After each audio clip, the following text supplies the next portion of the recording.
13번째 마지막 만남입니다. 제목은 구원의 서정입니다. 자, 풍성한 삶의 기초를 보면 이 구원의 서정으로 다루고 있지는 않습니다.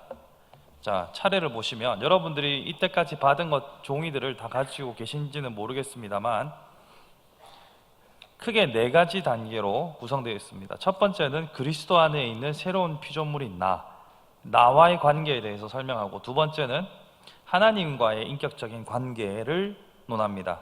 세 번째로는 그리스도를 의지한 자기 사랑, 그리고 그리스도 안에서 살아가는 공동체에 대해서 얘기하고, 그리고 세상과의 관계를 말합니다. 자, 여기 표를 보시면 하나님과의 관계, 나와 그리스도와의 관계, 그 중심에 자신과 세상, 하나님, 공동체, 이렇게 크게 4개의 구획으로 나눠져 있는 것을 보실 수 있을 겁니다. 자, 여기서 우리가 중요하게 기억해야 할 것은 이 4가지 모두가 다 잘 돼야 한다는 겁니다. 이 모든 관계가 바르게 세워져 있어야만 우리의 삶이 비로소 풍성해질 수 있다는 겁니다. 우리는 어느 하나에만 많이 몰입될 때도 있고 그 어떤 것도 제대로 안 될 때도 있습니다. 자, 먼저 하나님과의 관계, 하나님에 대해서 바르게 이해하고 하나님에 대해서 바른 신앙을 갖고 있어야 신앙 자체가 가능해집니다. 삼위 하나님과 그분의 말씀을 알아야만 우리가 바르게 신앙생활을 할 수 있는 것이죠. 그러므로 하나님을 알아가야 합니다. 그리고 단순히 아는 것에 그치는 것이 아니라 그분과의 관계로 들어가야 합니다. 그분과의 관계 속으로 아버지와 아들의 관계로, 늘 우리 목사님 돌탕 하시잖아요. 돌아온 탕자가 그 아버지와 다시 부자의 정을 나누는 관계로 들어가야 합니다. 그것이 바로 하나님을 알아가는 것, 사랑하는 것, 그 표에 나와 있는 내용을 압축해서 설명을 드릴 수 있습니다. 두 번째로 나와 그 자신의 관계, 그러니까 나 자신에 대해서 내가 어떻게 인식하고 있는가, 나를 어떻게 생각하고 있는가도 매우 중요합니다. 만약 우리가 우리 자신에 대해서 너무 부정적으로 생각하고 있다면 우리 자신에 대해서 학대하거나 혐오하거나 우리 자신을 방치하게 됩니다. 반대로 자신을 너무 사랑하게 되면 하나님보다 자기 자신을 더 높은 곳에 위치해 두게 되므로 우상숭배라는 결과를 낳게 됩니다. 이것 또한 바람직하지 않죠. 그렇기 때문에 먼저 하나님을 사랑하는 자라 하면 나는 나 자신을 어떻게 보는가를 바르게 이해할 필요가 있습니다. 자, 그러면 제가 여러분께 여쭤보죠. 여러분은 스스로 생각하기에 나는 참 괜찮은 사람인 것 같아 라는 사람 조용히 손. 자, 반대로 나는 참 아무리 생각해도 너무너무 모자란 것 같다 라고 생각하시는 분. 네, 지금 제가 예를 들어서 드린 말씀은 둘 다 극단인 거죠. 극단은 좋지 않습니다. 우리는 우리 자신에 대해서 하나님이 창조하신 피조물이고 그분의 사랑을 입은 자라는 사실에서 자부심과 기쁨을 누려야 합니다. 동시에 나를 향한 그 사랑이 하나님을 향한 사랑보다 더 커져서는 안 됩니다. 그걸 스스로 늘 경계하셔야 합니다.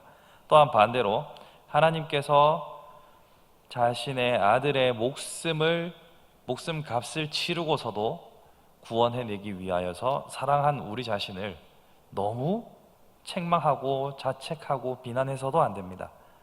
그 양극단은 그 어떤 것도 옳지 않습니다. 다른 말로 하면 이런 양극단은 사탄이 우리를 넘어뜨리는 아주 요긴한 도구로 쓰이고 있습니다. 즉, 자신을 향한 뜨거운 사랑으로 스스로 교만하여 넘어지게 하거나 아니면 자신을 향한 자책으로 좌절하고 쓰러지게 만들기도 합니다. 그렇기 때문에 자기 자신을 어떻게 이해하는가가 중요합니다. 자기 자신을 바라보는 관점, 그리고 공동체를 바라보는 관점, 세상을 바라보는 관점에 있어서 우리는 좀 더 심도 있게 뒤에 다룰 것인데, 먼저 자신을 보는 관점을 스스로 잘 정리하셔야 합니다. 나는 과연 나를 어떻게 보고 있는가? 저는 저 자신을 어떤 때는 매우 괜찮은 사람이라고 볼 때도 있고 어떤 때는 매우 비난하며 쳐다볼 때도 있습니다. 여러분도 마찬가지로 상황에 따라서 자신을 보는 관점은 언제든지 바뀔 수 있습니다. 사람이 어떻게 자신의 일관된 관점으로 볼 수 있겠습니까? 상황에 따라서, 사건에 따라서 보는 관점이 바뀝니다. 내가 생각해도 좀 뿌듯한 일을 했다라는 생각이 들 때는 스스로 쓰담쓰담하면서 난 참 괜찮은 사람인 것 같아 라고 여기실 수도 있고, 때로는 누군가에게 말실수를 해서 누군가 마음에 상처를 입었다라는 이야기를 전해 들었을 때 우리는 우리의 머리를 쥐어뜯으면서 어찌 나는 아직도 이 모양일까 라고 할 때도 있습니다. 즉 이 말은 우리는 늘 어떤 일관된 형태를 평균치로 하면은 유지한다고 할 수 있겠지만 상황에 따라서 자신을 학대하기도, 자신을 과장하기도 하는 존재라는 거죠. 그렇기 때문에 우리는 언제나 지금 나는 어떤 극단을 향하여서 달려가고 있는지를 분별하는 것이 중요합니다. 이것이 풍성한 삶에서 자신을 바라보는 관점에서 자기 부인과 성령 충만입니다. 여기서 성령 충만이 나오는 이유는 성령께서 우리를 조명해 주셔야 우리의 실체가 바로 보입니다. 여러분 자신을 한 걸음 물러서서 객관적으로 본다는 것이 이론상 불가능합니다. 왜냐하면 우리가 판단하는 순간 그것은 더 이상 객관이 아니라 주관이거든요. 성령님께서 조명을 해주셔야 그때 보이는 겁니다. 그러므로 나 자신을 부정하면서 성령 충만하기를 간구해야 내가 보입니다. 그거 반집사님한테 드리시면 됩니다. 반집사님 저 받았다가 이따가 종이 나눠주시면 됩니다. 네, 지금은 그냥 갖고 계세요. 자, 그리고 공동체와의 관계입니다. 자, 우리는 성도와의 관계에 있어서 하나님께서 내 형제를 내 몸과 같이 사랑하라 라고 하셨으면서 동시에 교회를 한 몸이라고 하셨죠. 자, 먼저 여기서 용어를 정리해 봅시다. 형제와 이웃을 구분해 보십시오. 형제는 한 몸된 교회의 지체들이요, 이웃은 그 외에 나머지 나와 관계된 모든 주변인이라고 간단하게 정리할 수 있습니다. 자, 그러면 우리 형제를 사랑해야 합니다. 근데 이게 말은 쉽지만 안 되는 일이죠. 형제 중 일부는 사랑할 수 있습니다. 사실 우리가 사랑하는 범위는 여러분이 아무리 유능한 리더라고 해도 20명 이상을 제대로 사랑하기는 어려울 겁니다. 그 언제 시간을 다 쏟고 언제 다 돌아볼 것이며 어떤 내가 자본으로 그들을 다 섬길 수 있겠습니까? 사실 불가능에 가깝습니다. 그냥 나와 관계하고 있는 내 주변의 사람들을 먼저 잘 섬기십시오. 그렇게 하면 그 공동체와 공동체가 함께 시너지 효과를 낼 겁니다. 여러분 너무 큰 욕심 가지지 마시고 여러분과 관계하고 있는 그 사람들부터 먼저 사랑을 실천해 보십시오. 그리고 그 사랑의 마음을 품은 채로 다른 이들과 만나십시오. 내가 어떻게 이 사람과 사랑의 관계를 이어갈 수 있을까 고민하면서 만나십시오. 너무 큰 욕심 부리지 마시고 할 수 있는 대로 하십시오. 그런 의미에서 많은 아내를 둔 고대의 왕들을 보면 대단하다는 생각이 듭니다. 그죠? 또 이들을 섬기는 것은 우리가 섬길 수 있다는 것 자체가 얼마나 큰 축복인지 이해하는 것이 필요합니다. 아무나 섬기는 자리에 있는 게 아닙니다. 일단 체력이 돼야 되고 건강해야 되죠. 또 시간도 나야 합니다. 무엇보다 뜨거운 열정이 있지 않고서는 누구를 섬기기 어렵습니다. 내 마음에 부릴 듯한 마음 없이 억지로 한다고 생각을 하면 뭐든 힘듭니다. 그래서 우리 아이들이 공부하라는 말을 진짜 싫어하잖아요. 여러분 자녀들에게 공부하라는 말을 할 때 가정이 평안했던 적이 있었던가요? 그 말 한마디에 얼마나 많은 싸움과 다툼이 있었는지요. 우리 아이들이 들으면 싫어하겠지만 사실 공부를 열심히 하고 있는 아이들한테 공부 열심히 해라 라고 하면 나 저 열심히 하고 있어 라고 말합니다. 안 하는 친구들이 발끈합니다. 친구들이 들으면 속상해하겠지만 그게 현실이에요. 마찬가지로 여러분 기도하셔야 합니다. 여러분 섬기셔야 합니다. 여러분 훈련하시고 여러분이 할 수 있는 최선을 다해야 합니다 라고 말할 때 맞습니다 목사님, 저는 지금 이렇게 하고 있는데 정말 목사님 말씀대로 열심히 섬기는 것이, 열심히 예배하는 것이, 기도하는 것이 정말 좋아요 라는 간증이 나오는 게 아니라 하고 있는데 또 왜 그럽니까? 라고 말이 나오면 어떻게 보면 여러분은 안 하고 있을 수도 있다는 조심스러운 판단을 해봅니다. 어쨌거나 아닐 수도 있어요. 뭐 다 그렇다는 게 아니고. 어쨌거나 우리는 사랑과 섬김이라는 것이 지속적으로 나타날 수 있도록 애를 써야 합니다. 근데 이것도 안 쉬워요. 이때 또 필요한 것이 성령님입니다. 성령님이 우리 마음에 자원하는 심령을 주셔야 우리가 할 수 있습니다. 내가 저 일을 용서하고자 하는 마음도 성령님께서 감동을 주시지 않으면 안 됩니다. 예수께서 70번 7번씩 용서하라고 하셨던 말씀도 생각이 안 납니다. 생각이 나도 내가 무시합니다. 성령님의 음성에 귀를 기울이지 않으면 우리는 못해요. 사랑 불가능합니다. 그렇기 때문에 공동체에서 성도와의 관계를 바르게 회복하는 길도 성령님의 인도를 구하면서 어떻게 내가 이 사랑을, 명령을 실천할 것인가 고민하는 것이 매우 중요합니다. 그리고 세상과의 관계가 중요합니다. 이번 주 2부 예배 때 고광재 목사님이 했던 설교에도 나오는데, 세상에 나가서 직장에서 내가 내 할 것 다 하고 오히려 남들보다 더 성실하게 일하고 교회 일로 양해를 구하는 것은 지극히 온당한 일이나, 내 권리를 다 누리면서 심지어 교회 일로 빠진다라고 했을 때 우리는 걸림돌이 될 수도 있다는 점을 알아야 합니다. 즉, 세상 속에서 우리가 빛으로 살아가는 방법은 그들보다 더욱더 성실하고 부지런한 모습으로 그들에게 모범이 되어야 한다는 점입니다. 그런 의미에서 성도로 산다는 것은 매우 피곤한 일입니다. 성도로 살아간다는 것은 엄청난 헌신과 수고가 요구되는 일입니다. 그래서 제가 말씀드렸지 않습니까? 우리 교사들이랑 밖에 나가면 목사님이라고 부르지 말고 대리님이라고 부르라고 하는 것도 제 행동 거지가 너무 신경 쓰여서 그런 거예요. 제가 뭐 행동 하나 잘못하면 옆에서 목사님 부르면 저게 목사야? 라고 하는 말을 듣기 싫어서 대리님이라고 부르세요 라고 하는 겁니다. 물론 저의 이웃들은 제가 목사인 거 다 압니다. 어린이집 가도 선생님들이 다 제가 목사인 거 알고요. 다 알지만 모르는 불특정 다수한테 교회 욕보이기 싫어서 그런 공공장소에서는 가급적이면 목사라고 부르지 말라고 합니다. 병원 가서는 안 그래요. 신방 갈 때는. 어쨌거나 우리가 성도로 살아간다는 것은 많은 부담을 안고 살아가는 겁니다. 그러나 그 부담조차도 주께서 내게 맡겨주신 사명이라 감사하며 살아가는 것, 그게 성도입니다. 안 쉬워요. 쉬운 거 하나도 없어요. 맞죠? 여기 네 가지, 하나님과 자신과 세상과 공동체를 바라보는 관점에서 쉬운 거 없잖아요. 하나도 없어요.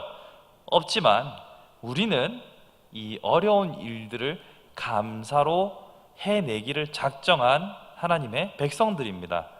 그리고 그 감당할 힘을 성령님께 구하는 특권을 가진 자들입니다. 그러므로 힘들고 어렵다 할지라도 성령님의 도우심을 따라서 이 모든 관계들을 성공적으로 이루어 간다면 우리는 우리의 삶에 역사하시는 하나님의 풍성한 은혜를 경험하게 되는 겁니다. 여기서 말하는 풍성한 삶이라는 것은 바로 이와 같은 겁니다.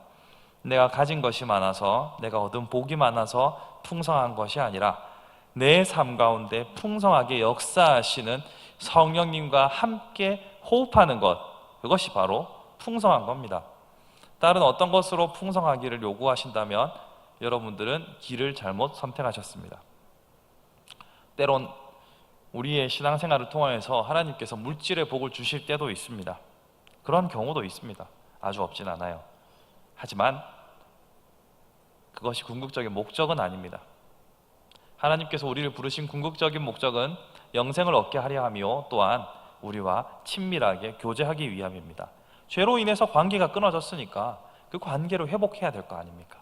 그러기에 믿음이 필요한 것이고, 그 믿음을 따라서 하나님과 우리와 관계가 회복된 가운데 풍성한 교제의 기쁨을 누리는 것. 다들 여러분들 처음 연애할 때라 생각해 보십시오. 그 처음 연애하는 몇 시간이 아니고 몇 달 동안 여러분들은 구름 위를 걷는 기분을, 또 밤새 통화하고도 나중에 만나서 다시 이야기하고자 하는 그런 뜨거운 열정의 시간들을 보내지 않았습니까? 하나님께서 원하시는 것은 바로 그런 깊은 관계입니다. 뭐 그런 경험이 없다면 미안해요. 그럴 수 있어요. 언젠가는 그런 경험을 할 겁니다. 우리가 추구하는 풍성한 삶이라는 것은 바로 이런 관계 속에서 나오는 겁니다. 그러므로 이 모든 관계를 풍성하게 채우는 성령님의 인도를 따라 걸어가야 합니다. 그런데 여기에서 이제 의문이 생기기 시작합니다. 자, 생각해 볼 질문을 보시면 이렇게 적어놨습니다. 네 가지 모든 단계를 생각해 보면 그 어떤 것도 만족스러울 만큼 바르게 하고 있다는 생각이 들지 않습니다. 동의하십니까? 여러분, 이 네 가지 중에서 난 이게 제일 잘 되고 있습니다 라고 자신 있게 말할 수 있는 부분이 있습니까? 뭐를 갖다 대도 참 이 목사님 사람 부담스럽게 글 잘 썼네 라고 하실 겁니다. 그렇죠? 뭘 생각해도 하나님과의 관계를 생각해봐도 내가 좀 기도 시간이 부족한 건 아닌가, 내가 너무 하나님 없이 사는 것은 아닐까, 이런 거룩한 부담감이 덜컥 찾아오죠. 나 자신과의 관계를 생각해보면 어떤 때는 나를 학대하고 어떤 때는 나를 찬양하고 막 이렇게 살아왔어요. 여러분, 학대 금지. 네, 잠깐 다른 길로 가면 자신을 향하여서 뭐 과장하고 너무 찬양할 수도 있지만 학대는 하지 맙시다. 예수님 짤이 저 이 말 별로 안 좋아하지만 사실 그런 값어치 있는 존재입니다. 여러분, 누군가가 여러분을 위해서 죽어준 적 있어요? 만약 여러분의 친구가 여러분을 위해서 죽어줬다고 하면 여러분은 여러분의 인생을 함부로 못 삽니다. 그렇죠? 만약 제 친구가 저를 위해서 대신 죽어줬다라고 하면 저는 지금보다 몇 배는 더 열심히 살 거예요. 물론 지금 제가 열심히 안 사는 건 아닙니다. 지금도 열심히, 나름대로는 열심히 살고 있지만 지금보다는 더 나 자신을 가혹하게 몰아붙일 것 같습니다. 그런데 우리는 예수님께서 대신 죽어주신 그만큼 값주고 귀한 존재잖아요. 그러니까 학대는 금지. 우리 스스로를 학대하고 스스로를 비관하여서 저에게 상담 오시는 분들은 회초리를 치겠습니다. 제가 직접 때린다고는 안 했습니다. 자, 어쨌거나 자기 자신과의 관계도 그렇고 또 공동체를 생각해봐도 이번 셀라이프가 마음에 대해 죽겠고 아닌 그런 셀도 있겠죠. 또 세상과의 관계를 생각해보면 세상 속에 빛과 소금이 되어야 되는데 나는 빛인지 어둠인지 소금인지 설탕인지 구분이 안 될 때가 있잖아요. 그럴 때 이런 찔림들은 우리를 위축되게 만듭니다. 위축되지 않나요? 제가 이 말씀 네 가지 관계를 말하면 여러분 이 자리에서 지금 속으로 아하, 저 목사님 되게 사람 찔리게 하네, 이런 마음이 들면서 또 한편으로는 위축이 되기도 한단 말이죠. 나 언제쯤 나는 좀 누군가에게 바울이 그랬던 것처럼 나를 닮아 가보지 않으련? 이런 말을 할 수 있을까? 이런 생각을 해보면 위축되잖아요. 저도 사실 목사로서 여러분들에게 저처럼 하시면 됩니다 라는 말을 한 번쯤 폼나게 해보고 싶습니다. 바울이 그랬던 것처럼. 근데 저처럼 하시면 안 됩니다 라는 말이 더 많아요. 저처럼 화내시면 안 됩니다. 저처럼 분노하시면 안 됩니다. 저처럼 기도 시간을 박차고 일어서면 안 됩니다. 여러분, 저처럼 하시면 안 됩니다 라는 말들이 더 많이 나오잖아요. 이런 찔림은 우리를 위축되게 하고요, 여기서 더 한 걸음 나가면 우리의 구원에 대한 확신이 흔들립니다. 그러니까 계속 자신을 향해서, 이게 위축이 반복되면 자기 학대로 넘어가거든요. 자기 학대가 반복되면 나는 그러면 과연 구원에 이룰 수 있을 것인가? 나 진짜 하나님께 택함 받은 자가 맞나? 이런 지경에 이르게 됩니다. 물론 여기 계신 분들 중에서는 아무도 그런 분이 없기를 간절히 바랍니다. 그런데 많은 사람들은 이런 궁극적인 근본적인 두려움을 직면할 때가 있어요. 이것을 교묘하게 이용했던 자들이 역사적으로는 계속해서 존재해 왔습니다. 자신의 구원에 확신이 없으니까 어떤 징표를, 어떤 확인서를, 어떤 행실로 보이는 구원에 대한 확증을 받기를 원했던 사람들이 늘 있습니다. 왜냐하면 성경은 믿음으로 구원을 얻는다라고 말했을 때 이 믿음은 눈에 보이지 않아요. 믿음에 따른 삶의 행동은 보일 수 있지만 믿음이라는 것 자체는 눈에 보이는 물질이 아니지 않습니까? 그러니까 눈에 보이는 것으로 그 믿음과 구원의 확신을 얻고자 하는 사람들은 역사 속에 계속 있어 왔고, 그 두려움을 이용해서 많은 사람들은 장사를 해왔습니다. 여러분들은 내가 정말 이래가지고 천국 가겠나라는 생각을 한 번쯤 해보셨습니까? 그런 생각을 해봤다면 여러분들은 세례교육을 제대로 안 받은 거예요. 한번 택함 받은 자는 구원에서 절대로 벗어나지 않습니다. 어쨌거나 그렇다면 우리는 과연 구원이 무엇이고, 자 여기 제가 쭉 적어놨는데 1, 2, 3번 쳐보세요. 1번 구원은 과연 무엇이고, 2번 어떻게 이루어지는지, 맞죠? 구원이 어떻게 이루어지는지. 3번 우리의 현재 모습은 어찌 이리도 연약한지, 요거를 이해해 볼 필요가 있습니다. 자, 첫 번째 질문, 구원은 과연 무엇인가? 여러분 답하실 수 있겠습니까? 네, 아니오로 답하시면 됩니다. 설명하지 않으시고.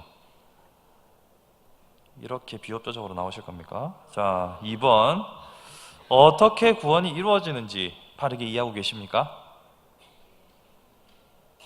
자, 네 한다고 해서 제가 그러면 뭐예요? 안 물어볼게요.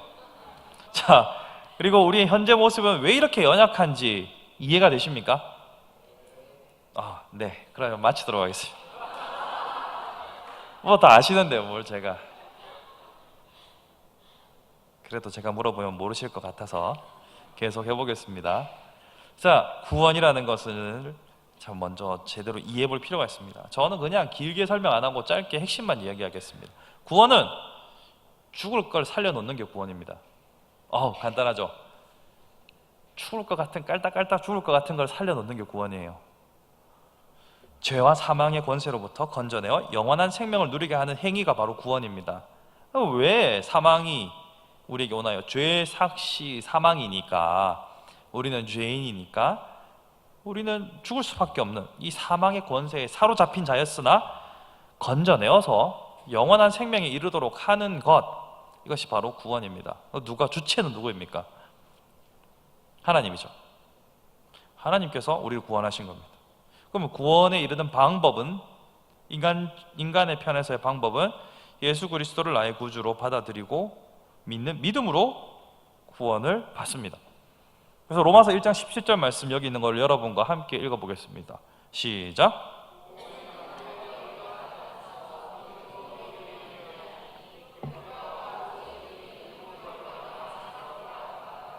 아멘. 오직 의인은 믿음으로 말미암아 살리라. 믿기만 하면 구원 받습니다. 믿기만 하면 구원을 받는데 우리는 우리 자신의 연약함들 때문에 이 믿음이 자꾸 흔들린단 말이에요. 자꾸 불안하고, 이게 내가 이래가지고 정말 천국 가나? 예, 갑니다. 이걸 잊지 마셔야 합니다.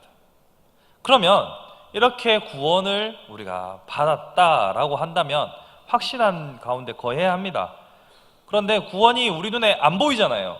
사실상 믿음이라는 것도 안 보이고, 구원 받았으면 지금 천국이 눈앞에 펼쳐져야 되는데 여러분들은 아직 스스로 여러분의 삶을 천국이다라고 고백하실 수 있습니까? 아니죠. 아직은 삶이 죽지 못해 사는 것 같고, 세상의 뉴스를 틀어보면 정말 이 땅이 지옥 같고 마음이 많이 괴롭지요. 그렇다면 구원의 서정, 구원의 과정은 도대체 어떻게 이루어져 가고 있는가를 이해하면 지금 세상의 모습도, 그리고 불만족스러운 나의 모습도 이해가 되기 시작합니다. 자, 그럼 다음 장 넘어가서요. 구원의 서정. 자, 의미를 보시면 먼저 구원의 서정의 의미는 구원의 순서라고도 하는데요. 구원이 어떤 방식으로 이루어지는지에 대한 설명이라고 할 수 있습니다. 자, 구원이 어떤 방식으로 이루어지는가? 믿음으로 구원받는다라고 했지만 그 행간에, 그 사이사이에 어떤 변화들이 일어나고 어떤 과정을 통해서 우리가 영원한 생명을 누리는 백성이 되는가를 좀 더 디테일하게 한번 살펴보려고 합니다. 자, 기독교에서는 구원의 서정을, 구원의 순서를, 구원의 과정을 내면적인 것으로 봅니다. 왜냐하면 카톨릭에서는 성례전이라고 해가지고요, 맨 처음에 영세를 받고 또 성찬에 참여하고 고해 성사도 하고 뭐 중간에 뭐 더 있던데 제가 익숙한 용어들이 아니라서 잘 모르겠던데, 어쨌거나 이 실제로 행하는 예전을 통해서 당신은 이제 구원이 확정되었습니다. 이 절차를 통하여서 인증을 하는, 쉽게 말하면 인정의 과정을 지나칩니다. 그러니까 나는 이거 했으니까 나는 구원받은 백성이네 라는 아주 심플한 구조를 가지고 있죠. 그러나 우리 기독교에서는 이 구원의 서정을 내면적인 것으로 봅니다. 내적으로 내가 어떻게 믿고, 내적으로 내가 어떻게 확신하고, 내적인 존재가 어떻게 변했는지를 확인하고 확증하는 내면의 단계로 보고 있습니다. 최초 종교개혁이 일어났던 루터, 그 루터의 후계자들 루터파는 먼저 회개, 믿음, 선행을 구원의 과정으로 보았습니다. 근데 후에는 이걸 좀 더 세분화했습니다. 세분화했는데 칼빈을 중심으로 하는 교회개혁. 자, 종교개혁하면 루터, 또 칼빈, 찌빙글리 막 이렇게 하잖아요. 오늘날 우리 장로교회는 루터로부터 시작했지만 칼빈의 신학을 따르는 후예들의 교회가 장로교회입니다. 영국 스코틀랜드 장로교회는 그 칼빈의 신학을 받아들여서 그 교회 정통을 계승했기 때문에 우리는 칼빈주의 신학이라고 합니다. 칼비니즘, 칼빈주의라고 하거든요. 그 칼빈에 따라서 좀 더 세분화된 그 구원의 서정을 설명합니다. 이 구원의 서정을 로마서 8장 29절 30절의 내용을 따라서 예지, 예정, 소명, 칭의, 성화, 영화 6단계로 설명을 하고 있습니다. 로마서 8장 29절부터 30절까지의 말씀을 한번 읽어보겠습니다. 시작.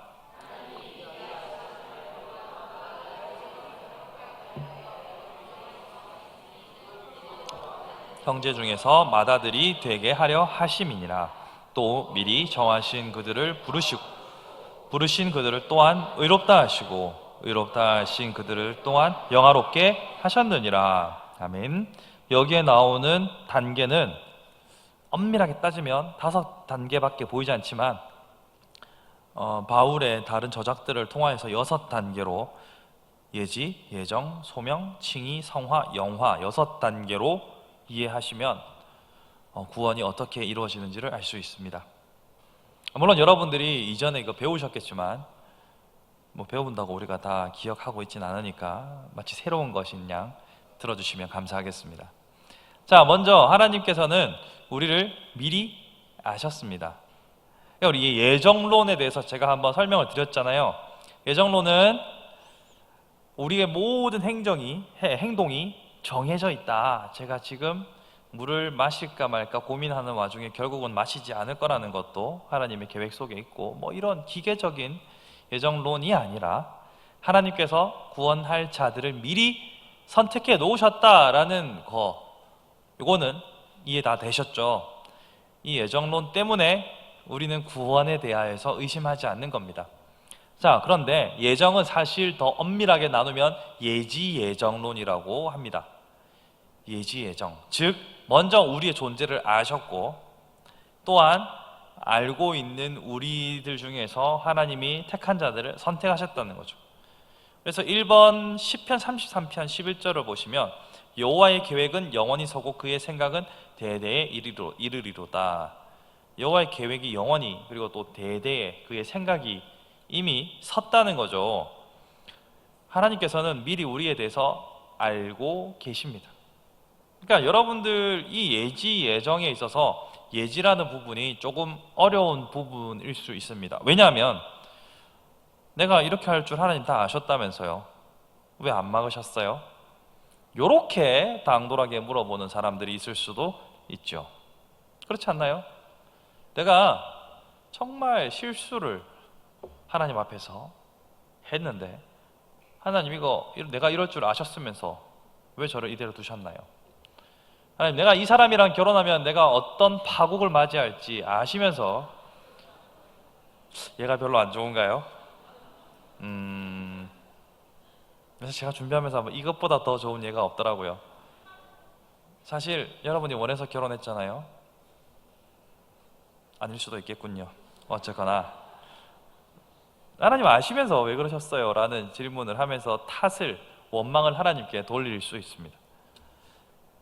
그러나 하나님께서 아시는 것과 그 사람을 완전히 기계적으로 통제하는 것과는 다른 일입니다.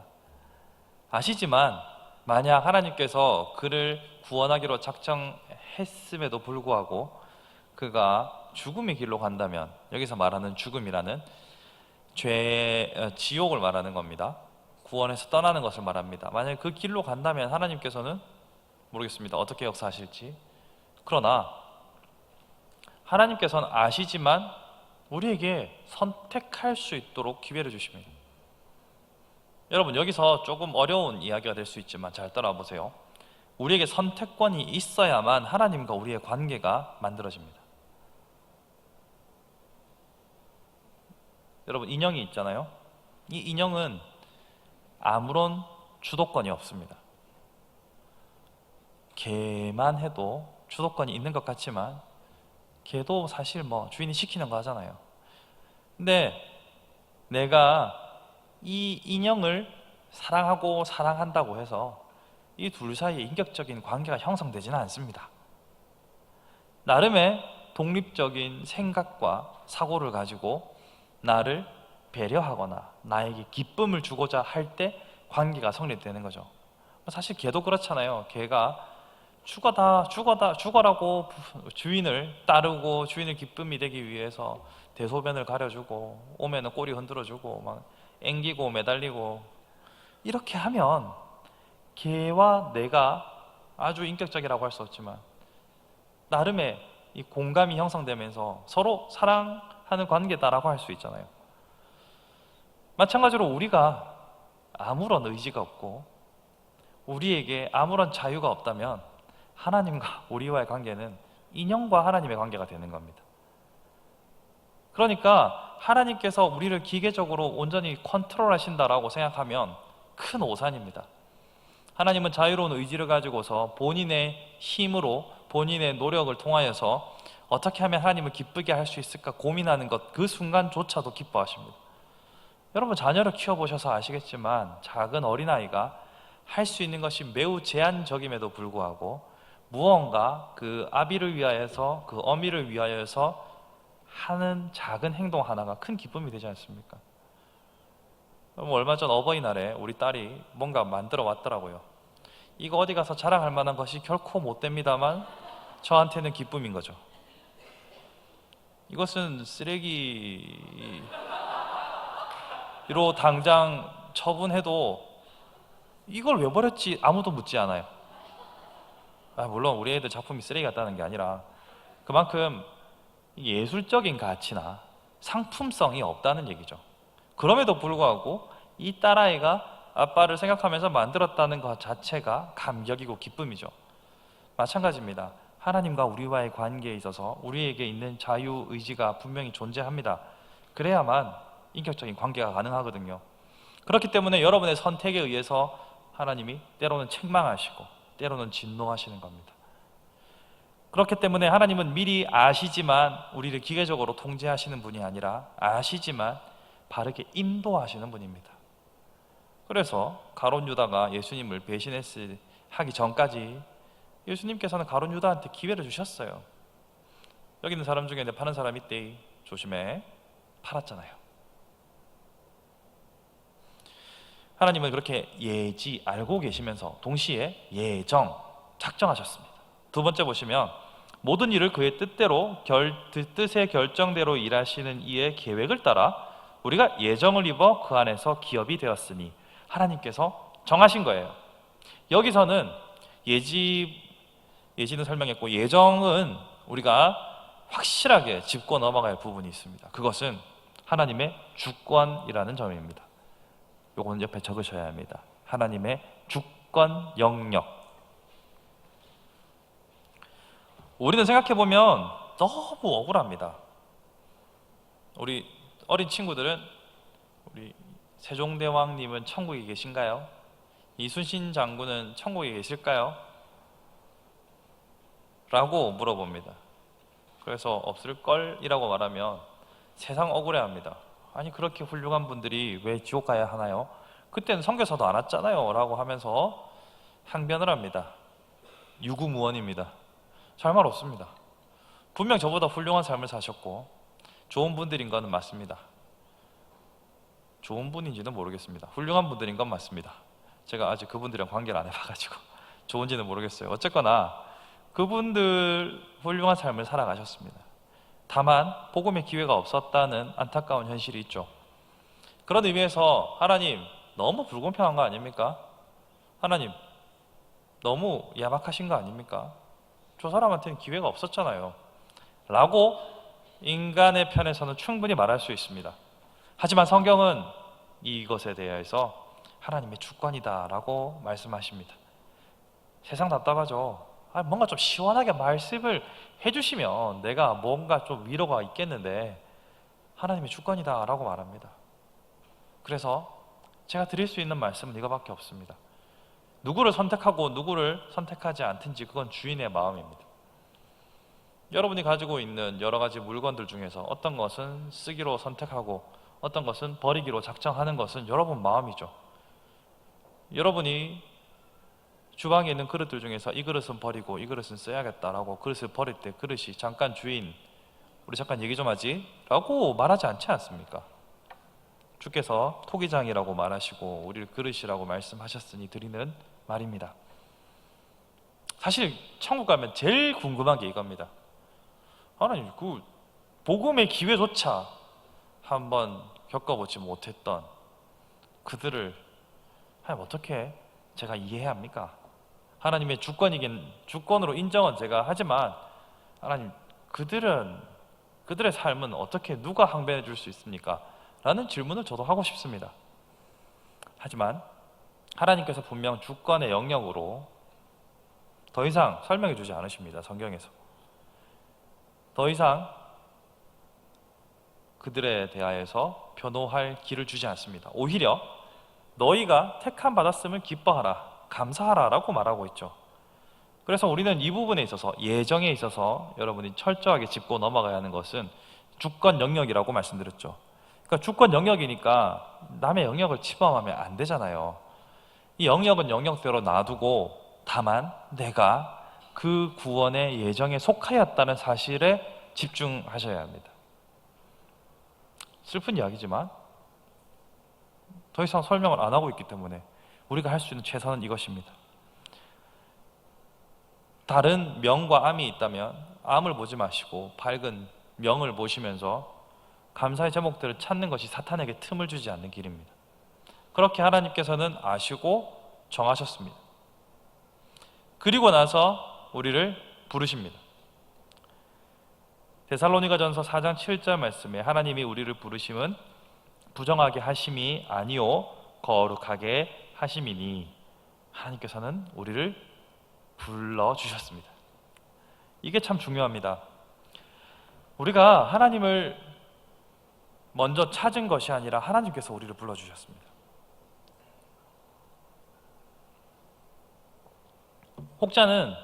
혹자는 내가 진리를 찾아서 탐구하며 세상을 방황하다가 성경을 읽고 교회를 가야겠다라는 생각이 들어서 나는 기독교를 선택했습니다 라고 하는 특이한 분들이 가끔씩 있습니다. 있죠.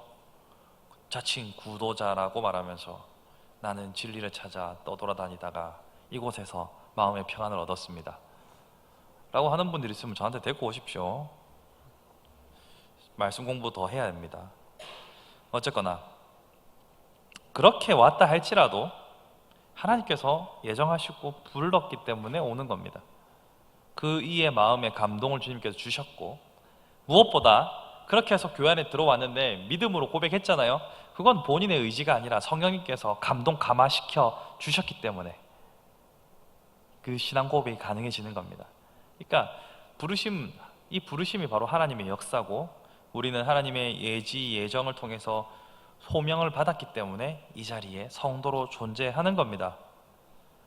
자, 그러면 아까 구원의 요 앞에 질문에서 1번 구원이 뭐냐, 2번 구원이 어떻게 이루어지는가 이까지는 했어요.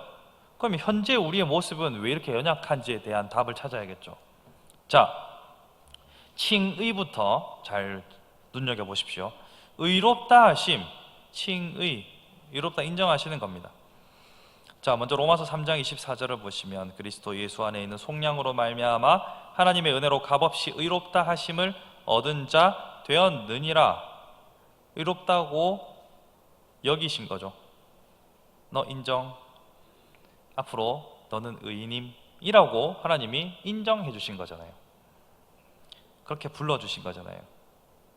그 말은 의인이 된 건 아닙니다. 완전 100% 의인이 된 게 아니고 된 걸로 쳐주는 겁니다. 그렇죠? 여러분들께서 이 사실, 이 경계를 이해하면 지금 내가 왜 이렇게밖에 안 되는가가 이해되면서 자신을 용납할 수 있는 길이 열립니다. 보십시오. 예수 안에 있는 속량으로 말미암아서 의롭다 하심을 얻은 자 되었는데, 의롭다 하심을 얻은 자 되었지 의롭게 되었다가 아니지 않습니까? 아직 여러분들은 죄악된 본성이 여전히 여러분 속에 남아 있습니다. 여전히 남아 있는 채로 이제 조금씩 예수의 제자가 되어가는 여정에 들어선 겁니다. 그렇기 때문에 여전히 여러분의 죄성은 여러분들을 유혹하고 괴롭히고 악의 구렁텅이로 끌고 가려고 몸부림칠 것입니다. 다만 성령님의 도우심을 따라서 오늘을 이겨내며 살아가는 것일 뿐이죠. 여러분 생각해도 여러분은 참으로 이기적이지 않습니까? 대답을 아무도 안 하시는군요. 네, 저는 매우 이기적인 것 같습니다. 이기적이고 극단적인 상황에 몰리면 먼저 나의 안전부터 챙기게 됩니다. 누구나 다 그렇죠. 또 누군가가 나에게 부당하게 대한다거나 화를 나게 하면 화냅니다. 여러분, 저는 최근 6개월 동안 화낸 적이 한 번도 없습니다. 거수. 너무 길게 잡았습니까? 이번 3일간 한 번도 화를 내지 않았습니다. 3일인데도 없어요? 더 이상 묻지 않겠습니다. 우리는요, 우리 안에 가지고 있는 이 죄성 때문에 날마다 사실 신앙의 양심을 가진 자라면 고민을 합니다. 하나님, 저는 어찌 이리도 쓰레기인지요 라고, 여호와 우리 주여, 주의 이름이 온 땅에 어찌 그리 아름다운지요, 반면 저는 왜 이렇게 쓰레기인지요. 이게 우리의 고백입니다. 이게 해결이 잘 안 돼요, 사실. 그래서 이 본인을 향한 자책감 때문에 자기 학대로 가는 겁니다. 근데 이게 사탄의 전략이거든요. 사탄은 지가 검사도 아닌데 검사처럼 우리를 고소합니다. 여러분들이 죄를 아무리 지어도요, 검사가 재판장에게, 판사에게 고소를 안 하면, 기소를 안 하면 그 죄는 해결이 안 돼요. 그냥 그대로 묻혀가는 겁니다.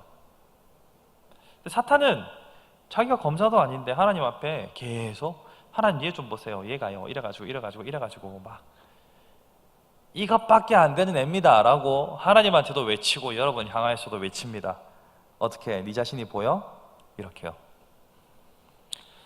인정할 건 인정합시다. 우리는 아직 완전한 성화에 이르지 못했기 때문에, 완전한 죄로부터의 자유를 입은 몸이 아니기 때문에 언제든지 실수할 수 있습니다. 그렇기 때문에 실수하거든 즉시 회개하고 돌이키고 죄책감으로부터 자유하십시오. 그렇게 하지 않으면 사탄이 계속 여러분들을 이용해 먹습니다. 다만 회개는 철저하게 하셔야 합니다. 다윗이 그 침상이 다 젖기까지 눈물을 흘렸던 것처럼 우리의 죄를 향하여서는 엄밀하고 철저하게 회개한 이후에는 완벽히 자유롭게 살아갈 수 있어야 합니다. 그게 의롭다 칭함받은 자의 삶입니다. 이 경계를 명확하게 하지 않으면 우리의 삶은 계속 진흙탕 행진을 하는 거예요.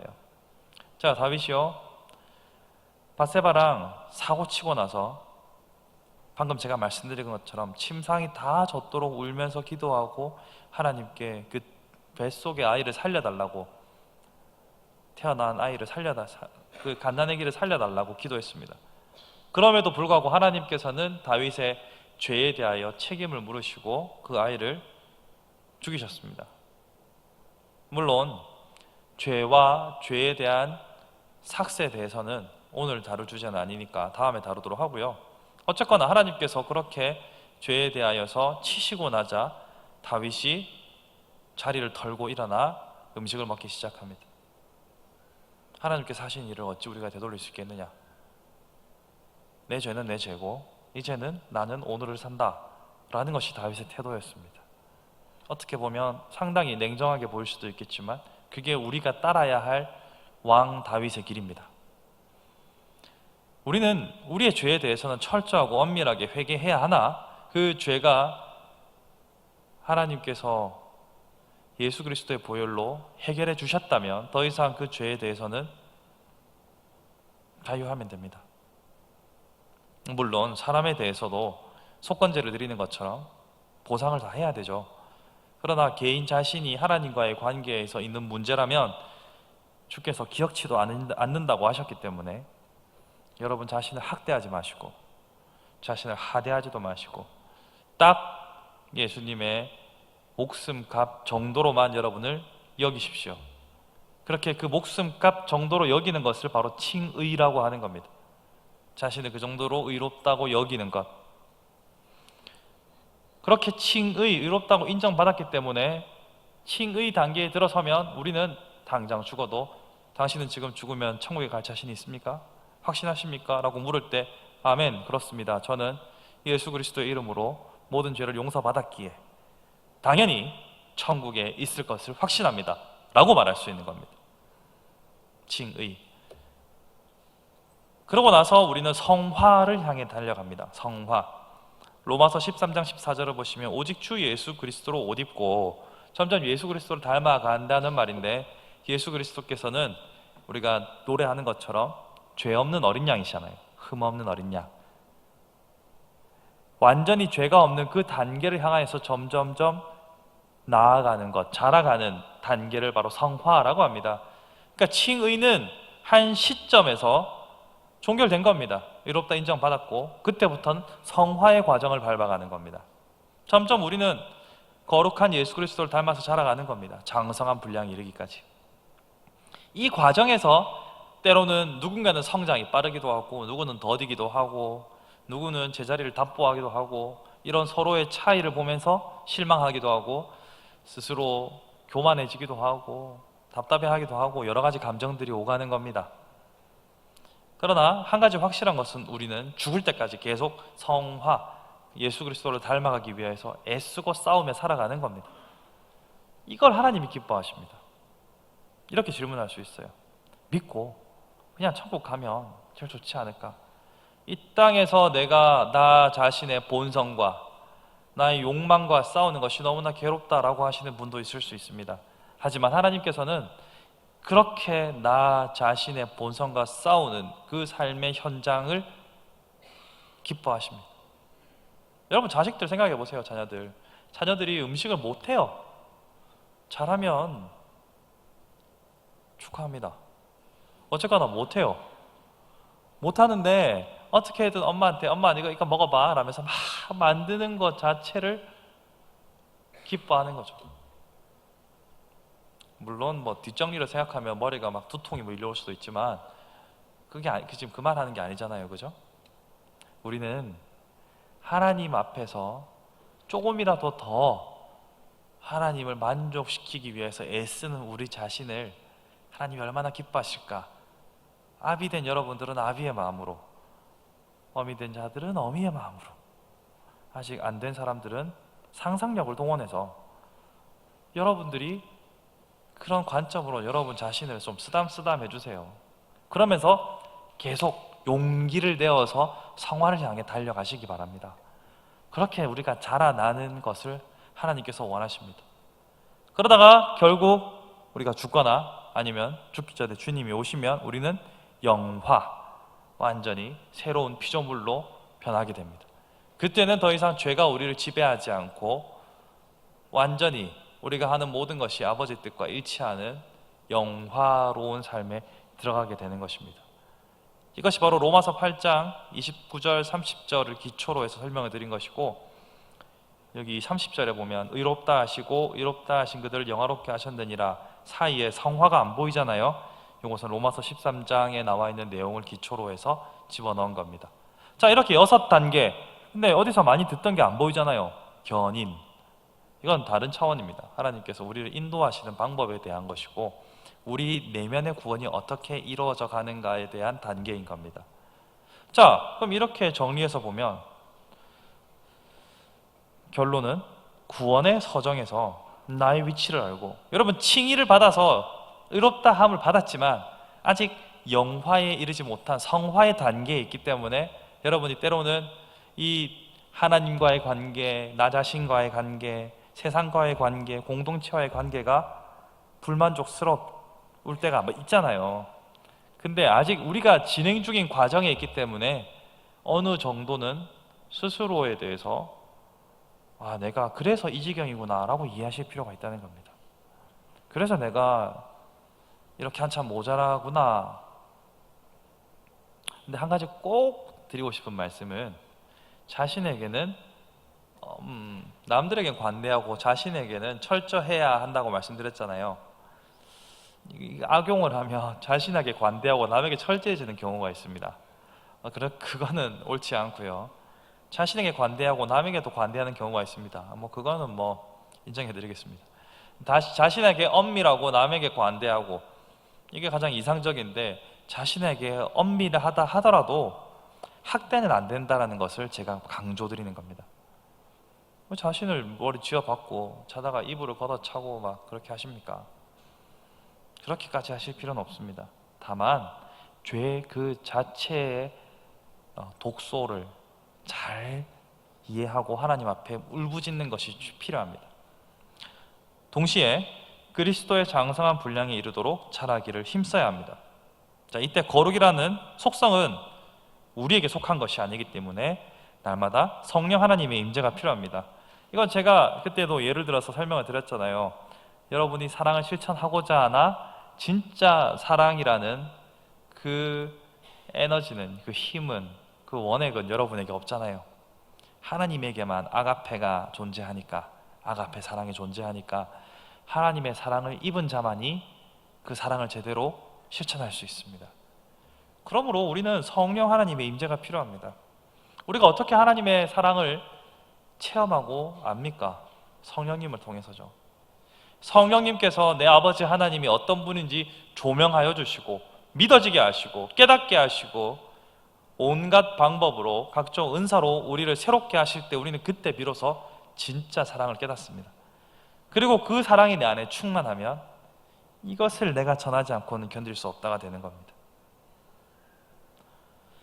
그러므로 날마다 성령의 도움을 구하는 삶이 우리를 지탱하는 가장 깊은 뿌리가 됨을 잊지 말아야 합니다. 여러분의 힘과 의지로 신앙생활을 하는 건 어느 정도는 할 수 있어요. 10년까지도 할 수 있다고 생각합니다. 아니면 그 이상의 긴 세월도 정말 독한 사람은 할 수 있다고 생각합니다. 그리고 그런 사람들의 신앙생활을 유지하는 많은 양분은 여기서 말하는 성령 하나님의 임재가 아니라 사람과의 관계에서 오는 칭찬과 명망이 그를 유지하는, 지탱하는 힘이 되기도 합니다. 결과는 어떨까요? 사실 성령 하나님의 임재가 없으면 이런 사람들의 칭찬을 통해서밖에 계속 유지할 수 있는 근거가 없어요. 이런 삶에 대해서 하나님께서는 심판날 내가 도무지 너를 알지 못하겠다라고 하시는 겁니다. 네가 네 상급 다 받았지 않느냐? 여러분, 이것만큼 가슴 아픈 게 어디 있어요? 내가 정말 열심히 죽도록 뛰었는데 42.195km 다 뛰었는데 남들은 해운대를 향해 달려갔고 나는 다대포를 향해 달려갔단 말이에요. 이것만큼 슬픈 게 어디 있습니까? 42.195km 달려봤어요? 저도 안 달려봤어요. 안 달려봤는데 힘들 것 같아요. 힘들겠죠. 달렸는데 남들은 해운대에서 테이프를 끊고 들어가고 나는 다대포 수욕장에서 지는 해를 바라보면서 다대포 분수를 보면서 내가 뭐 한 거지? 우리의 인생을 이렇게 살 수 없잖아요. 근데 우리는 많은 사람들이 그렇게 살아왔던 과거들을 간접적으로 압니다. 행여 하나님의 위로와 하나님의 교회를 사랑하는 마음이 아니라 자신의 이름과 영광을 위해서 달려가고 있다면 여러분 방향 전환하셔야 합니다. 심판대 앞에서 수치를 당하는 자는 우리 함께하는 교회에는 한 명도 없기를 바랍니다. 여러분 그것만큼 슬픈 게 어디 있어요? 저는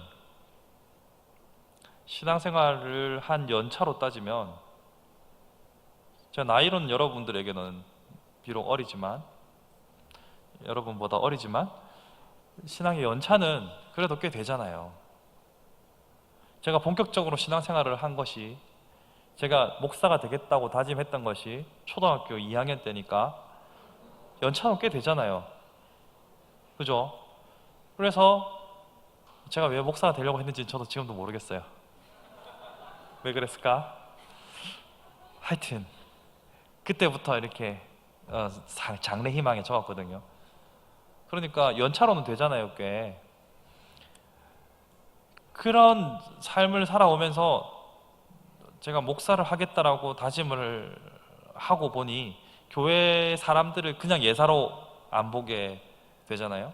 보면 저 사람 진짜 성도 맞나? 라는 생각이 드는 사람도 참 많이 봤어요. 여러분도 많이 보셨잖아요. 왜 그럴까요, 그 사람들은? 그 사람들은 우리가 성화의 단계에서 아직도 부족한 자로 더 자라야 한다라는 동기부여를 잊었기 때문입니다. 스스로 나는 이만하면 됐다라고 여기기 때문입니다.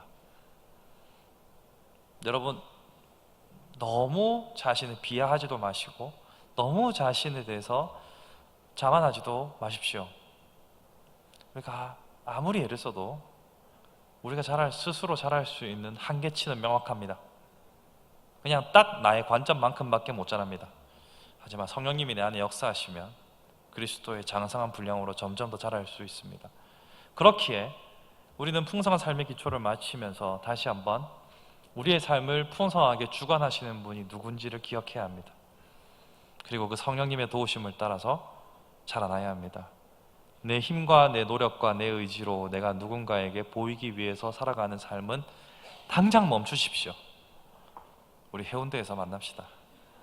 다대포 가지 마시고요.